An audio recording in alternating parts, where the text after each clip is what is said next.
my job here, my goal is to make people's dreams come true. So I know that Adam Schefter has long wanted to be an NBA analyst. He's wanted to talk about basketball. You like that? And so we're going to do it. We're going to do something called Shefty Says. And Windman, you're going to sort of gauge how we do. All right, so let's start with this. We got Kevin Durant. He turned down a trade last year, or during this year, to go back to Golden State. Where do you think KD should finish his career? Well, you waved your fingers, and I'm sitting next to Windy, and when I think of Windy, I think of the Utah Jazz. So I just want to see Windy talk about KD, saying there's something going on with KD going to the Utah Jazz. Now, it doesn't make a lot of sense. He wouldn't play there anybody else. They're not playing anybody on that damn team anyway. They send out every player every night, so KD could take the rest of the season up, but Windy could say there's something going on in Utah. They do have a lot of cap space next summer. Where is KD going to wind up? Another small market team to watch. Minnesota Timberwolves, which Ant Edwards and KD, very tight connection, also from the Olympics. The Timberwolves tried to pull off a crazy trade at the deadline for KD. Look for them to revisit those talks this summer. Okay, I like that. And look, there would be something poetic about him going back to OKC as well if somehow that wound up working out. Okay, here's the next one for you, Shefty. The Warriors are right now riding the Butler bump, right? They've been playing so well since they got Jimmy. Can they ride it all the way to the NBA Finals? Well, the Butler bump, as good as it might be right now, becomes even more accentuated in the postseason. That's when the Butler bump becomes Jimmy Buckets, and he becomes more clutch than anybody. His game elevates in the postseason. So if they're playing well now, there's no reason they can't. Now, that conference is loaded, and there are so many superpower teams and so many star players that it becomes increasingly difficult. But Jimmy Butler has had the Butler bump. They've had the Butler bump, and it's going to be accentuated. Playoff Jimmy. 9-1 since Butler has gotten there. They play in Brooklyn tonight. Great opportunity to go 10-1, then a 7-game homestand. They need to move up. If they playoffs froze today, they'd be looking at possibly even seeing the Lakers in the first round, then maybe the Nuggets, or vice versa. Nuggets first round, Lakers second round, then having to beat the Thunder. That's not a recipe for advancing. If they could get to 5 and maybe go up against Memphis, a team that's hurting a little bit and also has a big rivalry with them, that would be interesting. But here's the thing. Once you get rolling in the postseason, sometimes it doesn't even matter who you play. True, but the Western Conference is a beast. Well, we said that. All right, one more for you here. Here's the question, Shefty. Are LeBron James and Luka Doncic right now the best duo in the entire NBA? Listen, there are some incredible duos out there. Jason Tatum and Jaylen Brown. Right. Giannis and Dame Time in Milwaukee. I would say SGA and Chet Holmgren or Jalen Williams or anybody, because SGA is that good. But we're talking about 2 Hall of Fame players. Right. 2 of them together. So yes, they're the best duo right now. So they are in the conversation right now, but I'm telling you, you've only seen Luka maybe 70-75%. Luka getting back to himself by the end of the season, this could become a clear answer. Well, I mean, the thinking was, well, they're not going to be that good because LeBron is past his. LeBron's not past anything, right? I mean, LeBron all of a sudden has found the fountain of youth. Its name is Luka Doncic, and all of a sudden, the Laker fans, like my big fella here, Damian Woody, are looking at this thing and seeing the possibilities of what could be this spring. It could be one of the great ones. Are they the best duo in the sport right now? Man, I don't want to disrespect Jason Tatum and Jaylen Brown because they're the champs. They're the defenders. They show you night in and night out. But come on, Luka? Luka is the top 5 player in the world right now, in my opinion. Then the way LeBron James has been playing, I can make the case he's playing like a top 5 player. And I think Wendy brings up a great point. Luka's not all the way healthy right now. When Luka gets 100%, or acclimated to his new teammates, and city. He's just warming up. I'm beside myself right now. As a Laker fan, I still can't wrap my mind around we have Luka Doncic. Here's the case. One thing that those guys both do, they make their teammates better. High IQ players. So, when they don't do that Mark Williams trade, we're like, they don't have a center. Jackson Hayes had 19 points in the first half on Tuesday night because those guys are throwing them lobs. Also a revenge game against the Pelicans. Yeah. Absolutely correct. Look at Shefty. How about Shefty just rolling? Come on over.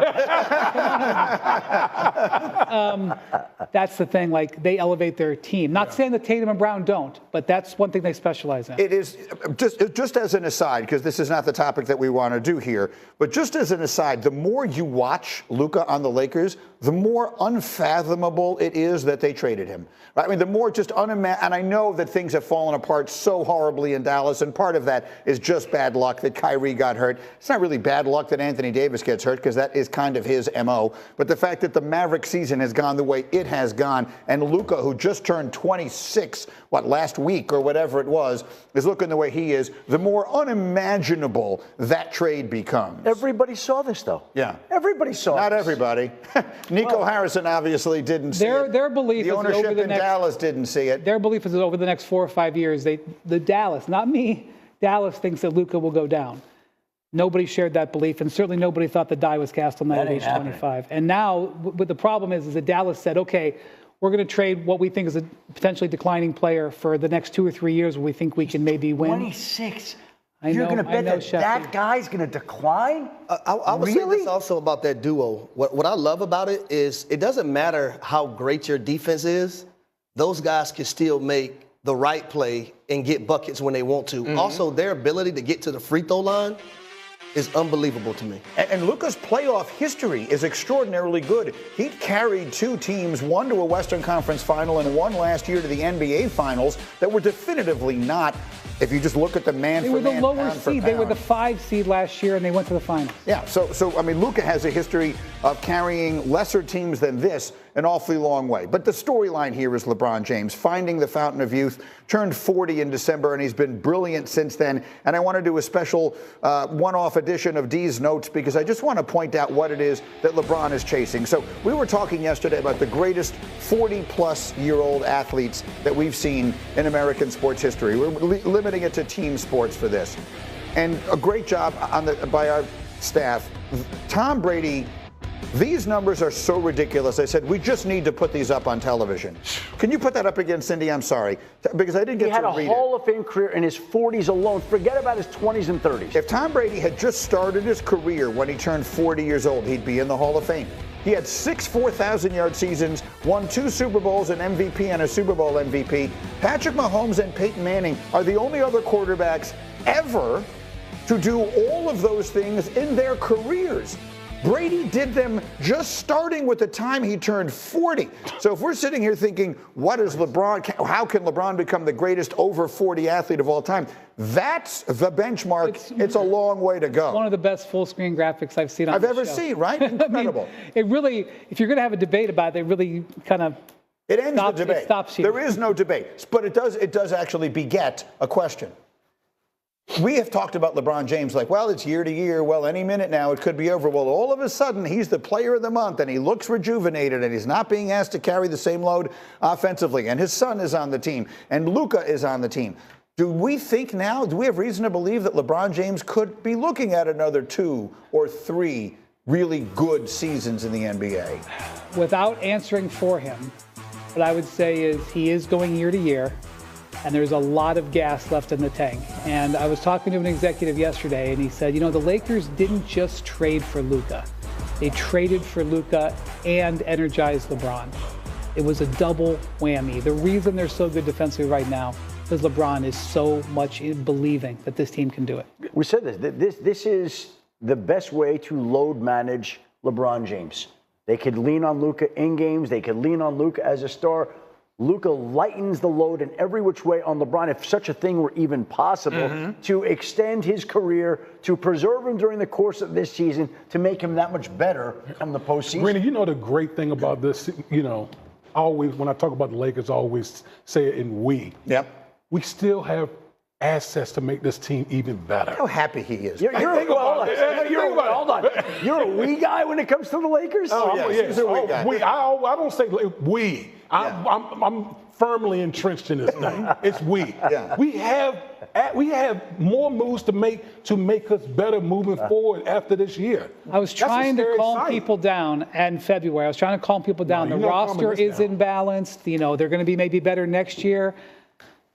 And that's all true. I still think they will be better next year. I still think they've got moves too. What are they going to do next year that Get makes a them big. better? They need a big. They'll go back into the market for big men. Plus, there could be guys who are, low contract players who will now want to come to this team. That's going to happen. That is definitely going to happen. You see that in the NFL all the time. They go where the stars are, where they can win, where it's going to be sexy to be. And right now, there's no place that's any more appealing and attractive than LA. And a low-key thing, it was important to point out when they made the deal. Luka did not ask to be traded to the Lakers. Like Anthony Davis said, get me to the Lakers. Luka was a shock trade. They had to have a really good end of this season just to make sure Luka extended this summer. The way things are going now. Well, that was Wendy. I was about to ask you. You think Luka resigns? How can Luka not be in love with this situation? Yes, ditto. I sign that. Quick final thought. For Harry, who played in the NFL all those years, and your brother played in the NBA and all the rest of that. The idea of a 40-year-old doing this. LeBron James has legendary, what does he spend, $1 million a year on his body, on everything from the chef and all the different kinds of things that one can do? Is that something we should be expecting? The really special ones. Should we suddenly be expecting to live in a world where 40 is not, look, it used to be 35 and you were done in sports. For the NBA, no. LeBron is just a different character. I would say for the NFL, it's more different. For the quarterback position, because they're protected. So you think we will see more Tom Brady's, maybe not accomplishing what he did, because nobody does, but that we will see this more often, the 40-plus-year-old superstar extending their careers in football, particularly at that position, than any other? Because the rules are set up for it to happen. Listen, man, I'm a Browns fan. I'm looking for Joe Flacco. So, you have to tell me. What are the Browns going to do at quarterback? The win man needs some help there. That's the plan that makes the most sense for the Cleveland Browns. To sign Joe Flacco? Sign Joe Flacco, bring him back. I'm here for it. They sign Joe Flacco. They take a quarterback at number 2, and you got Flacco and your young rookie quarterback in Cleveland. Flacco can play this year if the rookie quarterback is not ready. He helped get them to the playoffs 2 years ago. He'd be good enough to win. He's in the right price range, considering that they've devoted all these resources to Deshaun Watson. Stefanski's calling the plays again? I was thinking of Kirk Cousins, though, in that situation, because you can get him Atlanta right now. Chào các bạn đến với kênh YouTube của mình. Bây giờ mình sẽ đi tô màu để cho các bạn cùng xem. Trên tay mình đây là những sản phẩm mình đã in sẵn để mình tô màu. Mình sẽ tô những bức tranh thật đẹp để gửi tặng đến các bạn. Và không thể thiếu đó là chiếc điện thoại để mình quay video, giá đơn điện thoại, và đây là bút sáp màu. Bây giờ mời các bạn cùng theo dõi quá trình mình tô màu. Và mình mong rằng các bạn đừng quên ấn like và đăng ký kênh để ủng hộ